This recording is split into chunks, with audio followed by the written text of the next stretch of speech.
So esports are competitive video games that are played online. Why they're called sports, and esports comes from electronic sports, is because there's large number of viewers that tune in to watch other people play video games at a very, very high skill level. When we're playing a computer game that we really like, we want to know who's the best player. And so we start to form teams and tournaments and create this ecosystem, and the ecosystem is what esports is. The Weaver project is a research and development project that's part funded by the government, and ESL and the University of York are working with 4 other businesses to create a framework that sits behind touchpoints for consumers. What we're going to do with that framework is create personalised viewing experiences across a second screen device, across VR and AR, and also it's kind of like a linear overlay for Twitch or YouTube. We're working to begin with a game called Dota 2, and then we're also going to adapt it for other games and also for non-esports as well.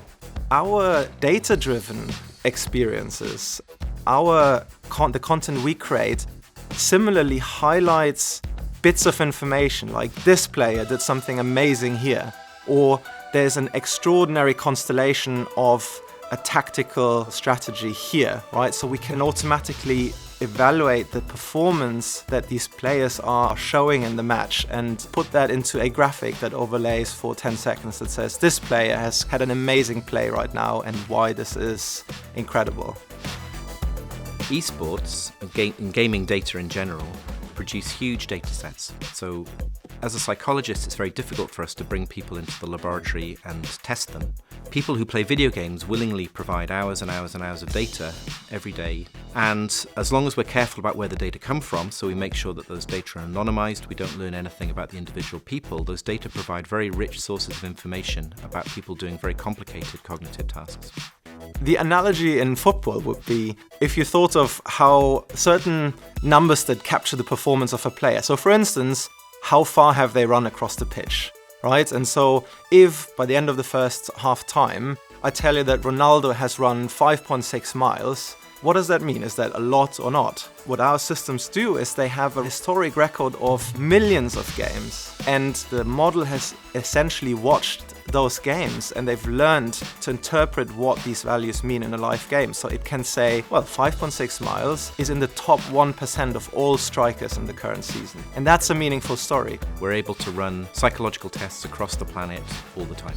You might be monitoring cognitive performance in a large population, maybe an entire country, at a kind of granular level, so it's city by city, all the time. So every day you get a readout of what the cognitive performance in different places is, and then one day you notice that at a population level, some city has started to go down. Not by very much, but you have so much data that you can see it, you're very sensitive. And at that point, if you were the NHS, or in America, the CDC, you might be interested in what's just gone on in that city, and then maybe there's a flu outbreak starting, maybe some toxin has been released into the environment and it's affecting people's cognitive performance, maybe the schools have changed the time that they start admitting students. So all these things can reflect back on these sort of population level measures of cognitive performance.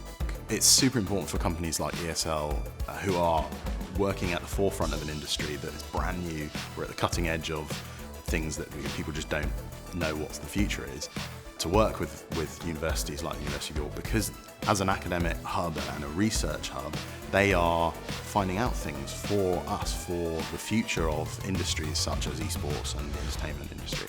With a partnership with the University of York, we're able to capitalise on their research, on our industry expertise, and put them together. The video games themselves are so complex that they're telling us about many things at the same time. So typically a psychological test might just ask about intelligence or some other aspect of your personality.